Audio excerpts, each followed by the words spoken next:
Hello my dear students, welcome to the MS science academy. मैं हूं मीनू श्रीवास्तव और आज हम डिस्कस करेंगे माइक्रोबायोलॉजी के जो चैप्टर हमारा चल रहा है उसके नेक्स्ट टॉपिक के बारे में। और टॉपिक का नाम है introduction to prokaryotes and eukaryotes. Prokaryotes और यूकैरियोट्स को जानने से पहले हम इसका एक बेसिक इनिशियल स्टेप देख लेते हैं कि प्रोकैरियोट्स और यूकैरियोट्स आए कहाँ से। सबसे पहले ऑर्गेनिज्म या माइक्रो ऑर्गेनिजम्स को डिवाइड किया गया दो मेन पार्ट्स में। तो ऑर्गेनिज्म को डिवाइड किया गया, ऑर्गेनिज्म कहिए या माइक्रो ऑर्गेनिजम्स कहिए, micro organism divided into basically two types on their cellular structure. इसमें acellular type and cellular.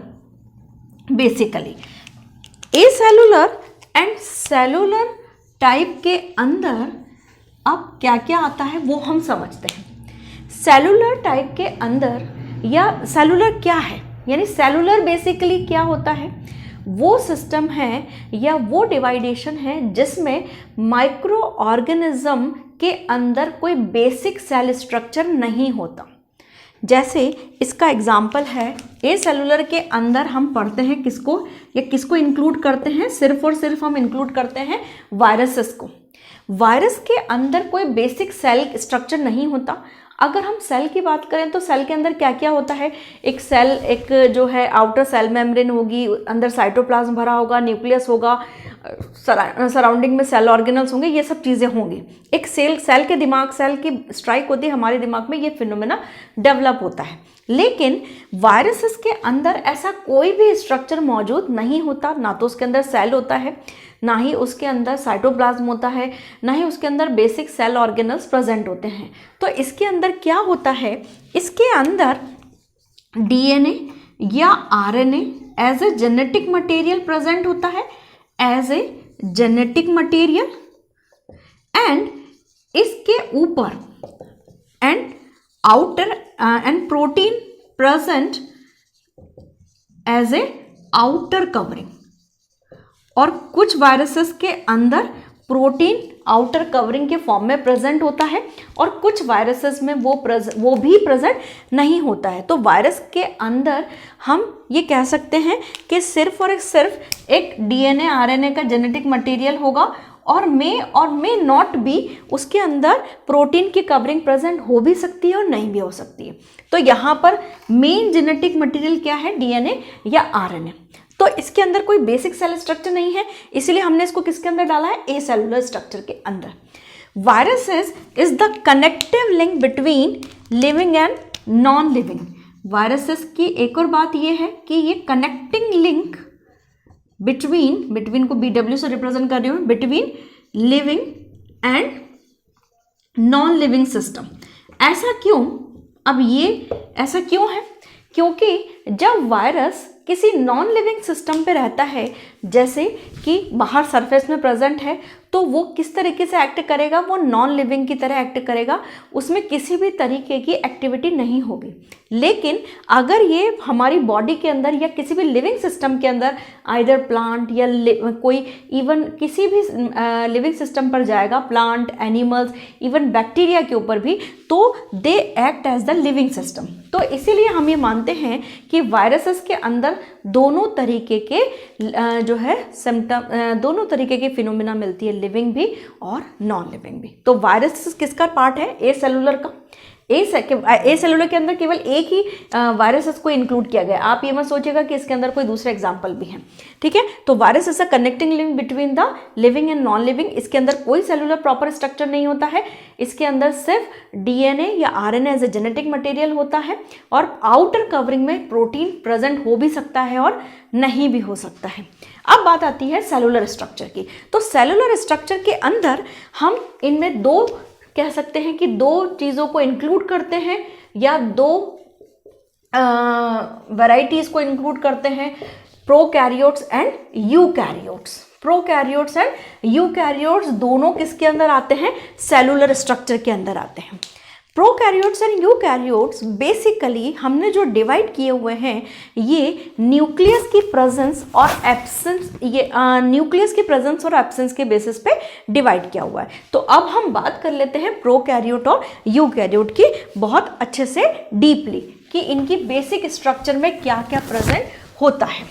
यहाँ पर प्रोकैरियोट्स और यूकैरियोट्स बेसिकली सेलुलर पार्टी हैं, उनके अंदर सेलुलर स्ट्रक्चर मिलता है। तो कैसे इनके अंदर सेलुलर स्ट्रक्चर है, कैसे क्या होता है, वो हम बात कर लेते हैं। प्रोकैरियोट्स और यहाँ मैं लिख लेती हूँ यूकैरियोट्स। देखते हैं क्या क्या है भाई। देखिए, प्रोकैरियोट्स और यूकैरियोट्स दोनों वर्ड किससे बने हैं? दोनों ही वर्ड बने हैं, they are originated from Greek word. दोनों ही वर्ड ग्रीक वर्ड से बने हैं। अगर आप ये देखें तो आपको केमिस्ट्री में या आपको बायोलॉजी में, जूलॉजी, बॉटनी में बहुत सारे वर्ड्स आपको ग्रीक वर्ड या लैटिन लैंग्वेज में मिलेंगे। ऐसा क्यों होता है? क्योंकि Latin is a dead language, और डेड लैंग्वेज वो होती है जिसके अंदर कोई भी चेंजेस नहीं होते हैं। तो इसमें हमेशा जब हम साइंस की बात करते हैं तो हम लैटिनाइज्ड वर्ड या ग्रीक वर्ड को ऑप्शन लेते हैं ताकि उसमें कोई चेंज नहीं हो। इसको आप ऐसे समझ सकते हैं कि इंग्लिश के अंदर अगर आप कलर की स्पेलिंग देखेंगे तो COLOR भी पढ़ेंगे, COLOUR भी पढ़ेंगे, लेकिन है तो दोनों कलर ही। तो इसका मतलब ये है कि इंग्लिश एक ऐसी लैंग्वेज है जिसमें चेंजेस हो रहे हैं, लेकिन ग्रीक लैंग्वेज में कोई चेंजेस नहीं होते हैं। इसीलिए आपको ज़्यादातर वर्ड्स हमेशा किस में दिखाई देंगे? ग्रीक में। ये जस्ट एक स्टोरी थी, आई थिंक आप पसंद करेंगे इसको। प्रोकैरियोट्स और यूकैरियोट्स दोनों ही वर्ड किससे लिए गए हैं? ग्रीक वर्ड से लिए गए हैं। अब इनका मतलब क्या होता है? प्रो मीन्स ओल्ड या लेस डेवलप, और कैरियोन मीन्स नट या कर्नल। कर्नल को या नट या शेल या उसका खोल हम जो बोलते हैं उसको बोला गया है। और सेल के लिए उसका नट या कर्नेल कौन होता है? वो होता है न्यूक्लियस।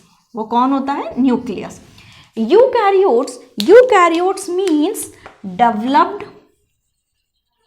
डेवलप्ड और नट या कर्नेल सेम बात। तो इसके अंदर अगर यहाँ पर नट या कर्नेल से हमने कह दिया कि न्यूक्लियस ही सेल का मेन कर्नेल या नट होता है। तो यहाँ पर हमने कहा कि जो ओल्ड या लेस डेवलप न्यूक्लियस है, और यूकैरियोट्स के अंदर जो न्यूक्लियस है वो मोर डेवलप है। अब लेस डेवलप और मोर डेवलप का मतलब क्या है? प्रोकैरियोट्स के अंदर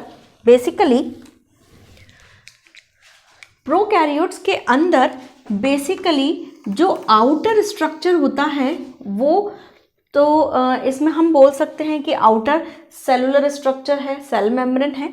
लेकिन इनर जो न्यूक्लियर मटेरियल है, न्यूक्लियर मटेरियल वो एम्बेडेड रहता है किसके अंदर? साइटोप्लाज्म के अंदर। मतलब कि इसके अंदर न्यूक्लियर मेम्ब्रेन क्या होती है? न्यूक्लियर मेम्ब्रेन एब्सेंट होती है। न्यूक्लियर मेम्ब्रेन एब्सेंट होती है, और न्यूक्लियर मेम्ब्रेन एब्सेंट होती है तो इसके अंदर जो आउटर मटेरियल है, जो सेलुलर जो न्यूक्लियर मटेरियल है वो किस में एम्बेडेड रहता है?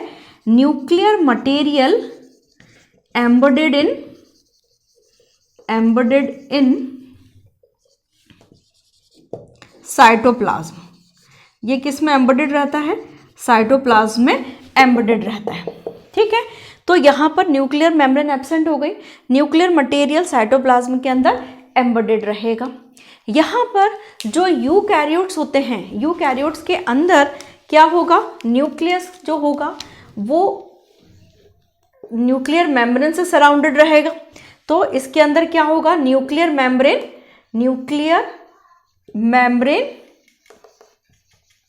प्रेजेंट, न्यूक्लियर मेम्ब्रेन प्रेजेंट होगी। तो यहाँ पर जो न्यूक्लियर मेम्ब्रेन प्रेजेंट होगी तो न्यूक्लियर पर आउटर कवरिंग रहेगी, तो न्यूक्लियर का मटेरियल सेपरेट रहेगा सेलुलर मटेरियल से। तो nuclear material separated from cellular material material. ये किससे सेपरेटेड रहता है? सेलुलर मटेरियल से सेपरेटेड रहता है। अब यहाँ पर बेसिक जो प्रोकैरियोट्स हैं, प्रोकैरियोट्स का जो एग्जाम्पल है, इसके एग्जाम्पल्स हैं आपके बैक्टीरिया। बैक्टीरिया में भी आपके जैसे साइनोबैक्टीरिया, आर्की बैक्टीरिया भी इसके अंदर इंक्लूड करते हैं अपन, आर्की बैक्टीरिया। जबकि यूकैरियोट्स के अंदर हम कौन कौन से एग्जाम्पल्स हैं? फंजाई, आपका एनिमल्स, प्लांट्स, एल्गी, वो सब हम इसके अंदर इंक्लूड करते हैं। प्लांट्स, एनिमल्स, ये सब हम यूकैरियोट्स के अंदर इंक्लूड करते हैं। तो प्रोकैरियोट्स और यूकैरियोट्स को जो हमने बेसिकली डिवाइड किया है वो न्यूक्लियस के डेवलपमेंट के बेसिस पे डिवाइड किया है। और प्रोकैरियोट्स लेस डेवलप एनिमल है, यानी कि ये इवोल्यूशन के टाइम पे पहले आए होंगे और इनसे भी पहले कौन आया होगा? वायरस आया होगा, ठीक है। और यहाँ पर प्रोकैरियोट्स के अंदर न्यूक्लियस डेवलप नहीं है, न्यूक्लियर मेम्ब्रेन डेवलप नहीं है, तो न्यूक्लियर मटेरियल जो होगा वो कैसा होगा? साइटोप्लाज्म में एम्बेडेड रहेगा। जबकि आपका जो यूकैरियोट्स है, यूकैरियोट्स के अंदर न्यूक्लियर मेम्ब्रेन प्रेजेंट है और न्यूक्लियर मटेरियल सेपरेट रहता है किससे? साइटोप्लाज्म से, और वो एक प्रॉपर पेरिफ्री या प्रॉपर प्रीमाइसेस के अंदर रहता है। अब हम बात कर लेते हैं कि इनके अंदर क्या क्या मेन डिफरेंसेस होते हैं प्रोकैरियोट्स और यूकैरियोट्स को। इनको हम पूरा स्ट्रक्चर वाइज भी ढंग से समझ लेते हैं कि क्या क्या इनके अंदर स्ट्रक्चर्स और क्या क्या डिफरेंसेस होते हैं। कि भाई ठीक है, न्यूक्लियस तो डिफ़र हो गया, और क्या क्या डिफ़र हो जाता है, ये सारी चीज़ें हम देख लेते हैं फटाफट से। तो देखिए इसके अंदर प्रोकैरियोट्स और यूकैरियोट्स में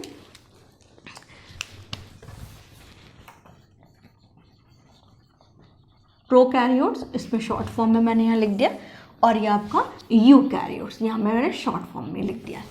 प्रोकैरियोट्स के अंदर हमने बताया कि इसके अंदर मेन कौन आते हैं? बैक्टीरिया आते हैं। तो यहाँ पर अगर मैं एक बैक्टीरिया की आउटर स्ट्रक्चर देखूँ तो इसके अंदर आउटर स्ट्रक्चर हम कहते हैं कैप्सूल, उसके बाद उसके अंदर सेल मेम्ब्रेन होता है, और उसके बाद यहाँ पर साइटोप्लाज्म रहता है। तो ये और कैप्स अभी हम नेक्स्ट वीडियो में पूरा डिस्कस करेंगे बैक्टीरिया के स्ट्रक्चर के बारे में। अभी मैंने एक नॉर्मल स्ट्रक्चर बनाया है। ये उसके अंदर कैप्सूल प्रेजेंट होगा, फिर सेल वॉल प्रेजेंट होगी, फिर सेल मेम्ब्रेन प्रेजेंट होगी, सेल मेम्ब्रेन प्रेजेंट होगी, और यहाँ पर सर्कुलर डीएनए प्रेजेंट होता है। ये कह सकते हैं आप, ये सर्कुलर डीएनए प्रेजेंट होगा। और यहाँ पर कुछ अदर सेल ऑर्गेनल्स भी प्रेजेंट होते हैं, वो अभी अपन धीरे धीरे डिस्कस करेंगे जैसे जैसे हम डिफरेंसेस को पढ़ेंगे।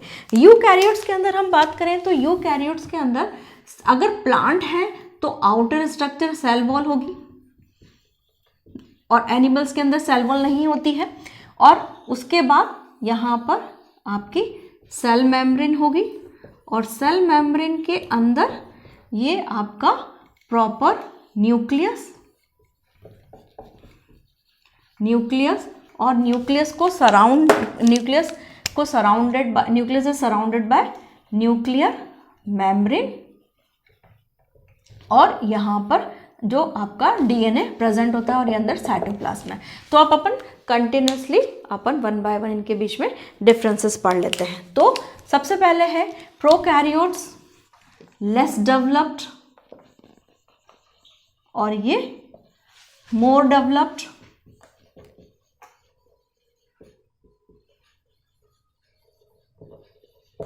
न्यूक्लियर मेम्ब्रेन एब्सेंट, इसके अंदर न्यूक्लियर मेम्ब्रेन एब्सेंट होगी, न्यूक्लियर मेम्ब्रेन एब्सेंट, और nuclear membrane present,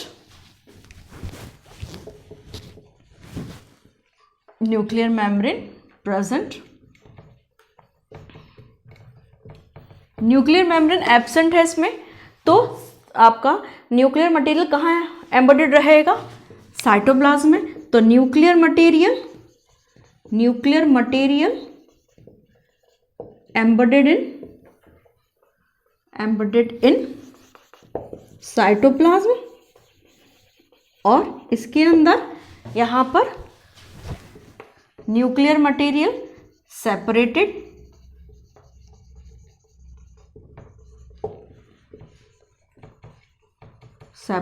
from cytoplasm.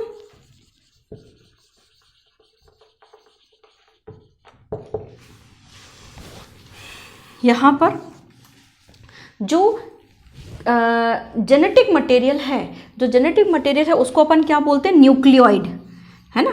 तो न्यूक्लियोइड प्रेजेंट, और इसमें हम बोल सकते हैं developed chromosome, developed genetic material present. Genetic material present मतलब कि जो न्यूक्लियोइड होता है वो सर्कुलर टाइप का होता है, इस तरीके का सर्कुलर शेप होता है, और जो डेवलप्ड जेनेटिक मटेरियल है वो सर्कुलर ना होके पूरा वो क्रोमोसोम, प्रॉपर क्रोमोसोम शेप में लिए हुए रहता है, ठीक है। तो यहाँ पर जो जेनेटिक मटेरियल है उसको हम क्या बोलते हैं, न्यूक्लियोइड, और यहाँ पर जो जेनेटिक मटेरियल है वो प्रॉपर क्रोमोसोम शेप में रहे। यहाँ पर न्यूक्लियस के अंदर जेनेटिक मटेरियल क्रोमोसोम फॉर्म में प्रेजेंट है। न्यूक्लियस के अंदर एक स्ट्रक्चर होती है न्यूक्लियोलस, लेकिन वो स्ट्रक्चर प्रोकैरियोट्स के अंदर एब्सेंट होती है। तो यहाँ पर अगर हम ये कहें कि न्यूक्लियोलस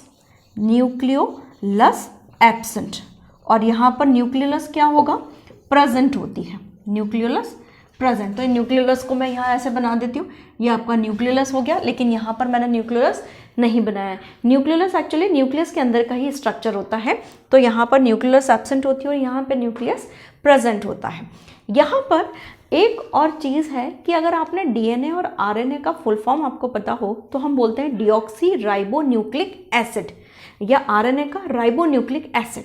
और डीएनए और आरएनए किसके अंदर प्रेजेंट होते हैं, हमारे जेनेटिक मटेरियल में, यानी हमारे जेनेटिक मटेरियल का मेन कंटेंट क्या है, डीएनए या आरएनए। तो यहाँ पर इस एसिडिटी को न्यूट्रलाइज करने के लिए हमारी बॉडी में या जो यूकैरियोट्स हैं उनकी बॉडी में हिस्टोन प्रोटीन होते हैं, क्योंकि एसिडिटी को न्यूट्रलाइज कौन करेगा, बेसिसिटी। तो बेसिक प्रोटीन्स प्रेजेंट होते हैं हमारे यूकैरियोटिक लिविंग सिस्टम में, लेकिन प्रोकैरियोट्स में उस एसिडिटी को न्यूट्रलाइज करने के लिए जो है हिस्टोन के जगह कुछ दूसरे प्रोटीन्स प्रेजेंट होते हैं। तो हिस्टोन का काम समझ में आ गया आपको कि जो डीएनए आरएनए है उसकी एसिडिटी को न्यूट्रलाइज करने के लिए, लेकिन हिस्टोन की जगह प्रोकैरियोट्स में पॉलीअमीन्स प्रेजेंट होते हैं। लिखो इसमें to neutralise acidity of genetic material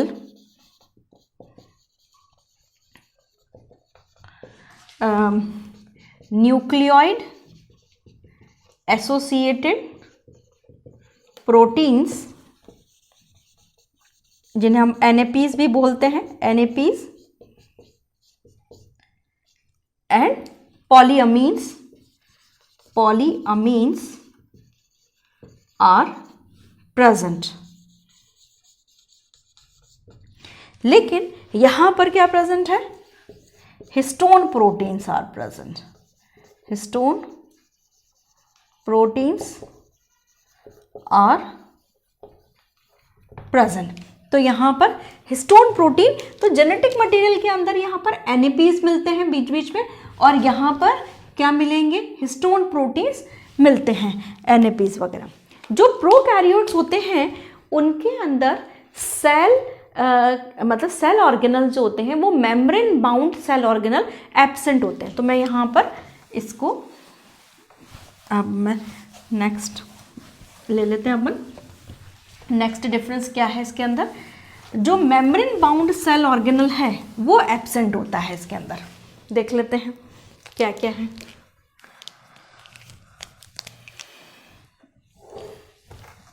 हमारा 7th पॉइंट था membrane bound cell organelle absent, membrane bound cell organelle absent।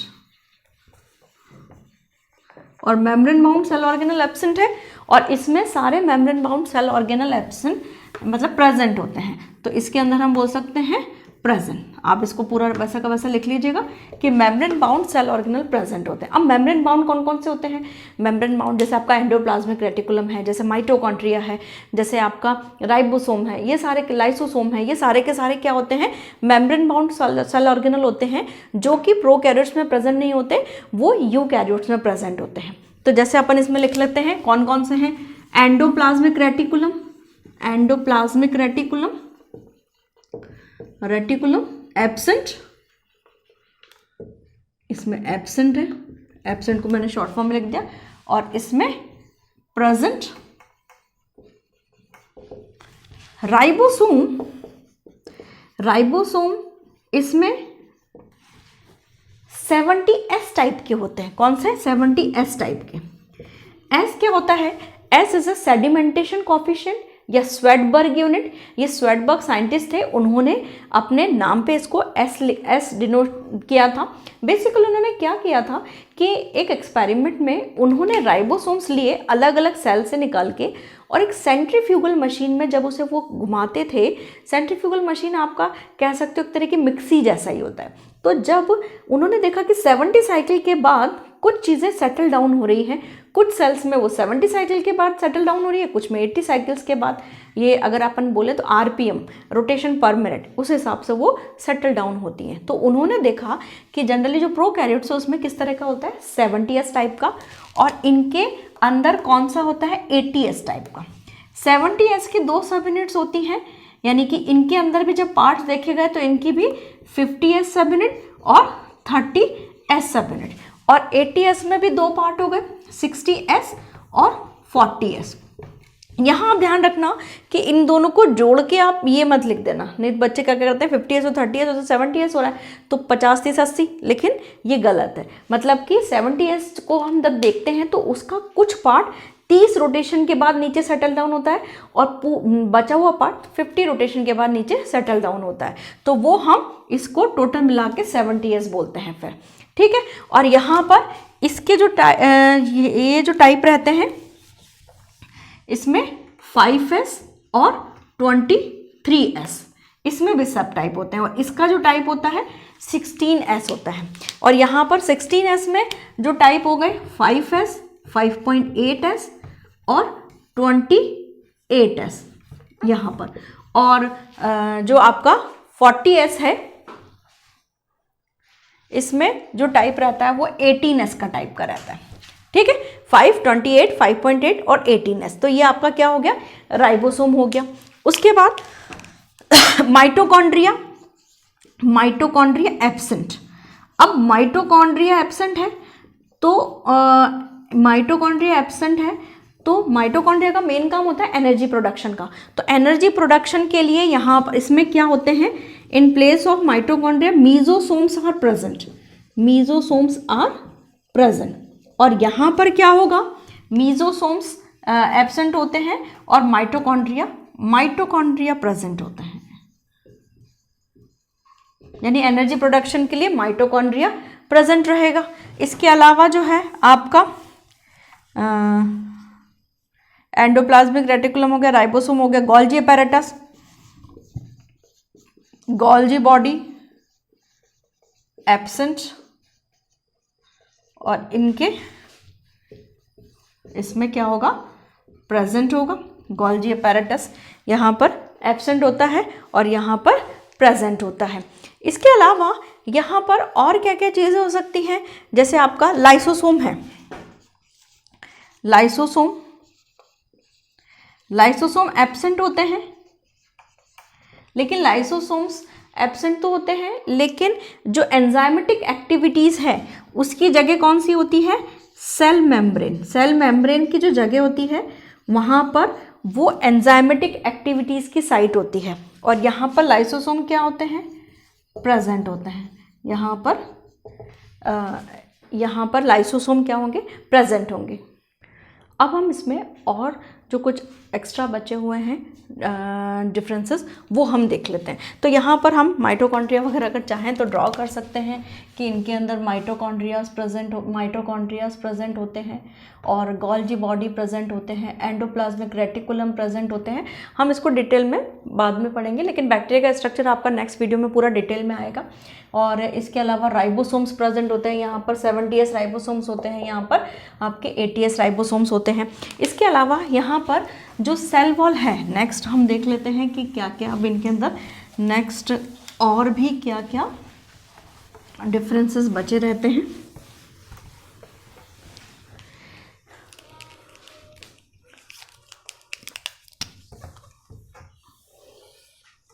जो सेल वॉल है, नेक्स्ट डिफरेंसेस क्या है सेल वॉल का। सेल वॉल जो होगी, सेल वॉल किसकी बनती है, प्रोकैरियोट्स के अंदर पेप्टाइडोग्लाइकेन की बनती है, पेप्टाइडोग्लाइकेन की बनती है। और यूकैरियोट्स के अंदर अगर सेल वॉल है, वैसे सेल वॉल यूकैरियोट्स में प्लांट में प्रेजेंट होती है और फंजाई में प्रेजेंट होती है। तो peptidoglycan present in cell wall है ना, लेकिन यहाँ पर पेप्टाइडोग्लाइकेन की जगह इंस्टीट ऑफ क्या प्रेजेंट होता है पेप्टाइडोग्लाइकेन के इसके पेप्टाइडोग्लाइकेन तो प्रेजेंट नहीं होता, क्या प्रेजेंट होता है काइटिन इन जो है फंजाई के अंदर काइटिन का बना होता है और सेलुलोज और पैक्टेड मटेरियल ये बने होते हैं। ये किस में प्रेजेंट होता है, प्लांट्स में प्रेजेंट होता है। ठीक है, उसके बाद ये आपका क्लोरोप्लास्ट आपका प्रोकैरियोट्स के अंदर प्रेजेंट नहीं होता है, तो प्रोकैरियोट्स के अंदर ये एब्सेंट है। और अगर यूकैरियोट्स में एल्गाई और प्लांट्स हैं तो प्रेजेंट होगा, तो मे बी प्रेजेंट। और किस किस में प्रेजेंट होगा ये क्लोरोप्लास्ट, एल्गाई और प्लांट्स के अंदर। जो लोकोमोटरी ऑर्गन है एनिमल्स के अंदर, प्रोकैरियोट्स के अंदर जो लोकोमोटरी ऑर्गन है, लोकोमोटरी ऑर्गन क्या होते हैं, जो कि इसको अपन हिंदी में गमनांग भी बोलते हैं, यानी कि जो मूवमेंट कराते हैं। तो लोकोमोटरी ऑर्गन क्या करेंगे, अगर होंगे तो वो सिंपल फाइब्रिल स्ट्रक्चर होंगे, सिंपल फाइब्रिल्स होंगे। तो simple fibrils are presents in the form of simple fibrils. लेकिन जो यूकैरियोट्स होते हैं उनमें ये कौन सा स्ट्रक्चर होता है, अगर प्रेजेंट है तो, अगर प्रेजेंट है, क्योंकि एल्गी फंजाई की जो गैमेट्स फॉर्मेशन होगा उस स्टेज में आपको फाइब्रिल स्ट्रक्चर मिलेगा। तो 9+2 फॉर्म में मल्टी फाइब्रिल स्टेज प्रेजेंट होगी, यानी कि इनमें 9 का, अगर आपको थोड़ा सा 11th क्लास का ध्यान हो तो 11th क्लास में सेंट्रियोल की स्ट्रक्चर होती है ऐसी, 9+2 अरेंजमेंट होता है, ऐसे 9 पेयर होते हैं फाइब्रिल्स के, 1 2 3 4 5 6 7 8 9 है ना, और एक बीच में होता है। तो जब अगर जैसे ये फाइब्रिल है, इसको मैं कट करूं ऐसा तो 9 पेयर ऐसे मुझे बाहर मिलेंगे और एक पेयर अंदर, तो उस स्ट्रक्चर को बोलते हैं मल्टी फाइब्रिल या 9+2 स्ट्रक्चर। ठीक है, और वो किस में मिलता है, यूकैरियोट्स में मिलता है। इसके अलावा जो इसके अंदर है कि जायगोट कैसा होता है, जायगोट इज मीरोजाइगोटिक मतलब कि जो पार्शली डिप्लॉयड होता है, पार्शली डिप्लॉयड मतलब कि डिप्लॉयड स्टेज थोड़ी देर के लिए आती है और उसके बाद उसके अंदर वापस से क्या हो जाता है, रिडक्शनल डिवीजन हो जाता है। और इसके अंदर हम ये बोलेंगे कि डिप्लॉयड जायगोटिक। ठीक है, कंप्लीट जायगोटिक है। ठीक है, तो यहाँ पर प्रोकैरियोट्स और यूकैरियोट्स का इंट्रोडक्शन खत्म होता है। बेसिकली अब हम एक चीज़ और बात कर लें कि जो प्रोकैरियोट्स होते हैं उनका साइज़ बहुत छोटा होता है, इनका साइज़ करीबन 1 से 2 माइक्रोन मीटर होता है। और यहाँ पर जो यूकैरियोट्स होते हैं इनका size more than 5 micron metre से ऊपर होता है। अब यहाँ पर बेसिक स्ट्रक्चर न्यूक्लियस पे है और सराउंड जो सेल ऑर्गेनल जो मेम्ब्रेन बाउंड है वो एब्सेंट होते हैं और इसमें वो सारे प्रेजेंट होते हैं। तो यहाँ पर हम ख़त्म करते हैं हमारा आज का lecture, introduction to prokaryotes and eukaryotes. Next video में हम डिस्कस करेंगे structure of ultra structure of bacteria. I hope आपने लेक्चर एंजॉय किया होगा और आपको कोई भी डाउट है तो you can ask me in the comment section. Otherwise please like share and subscribe.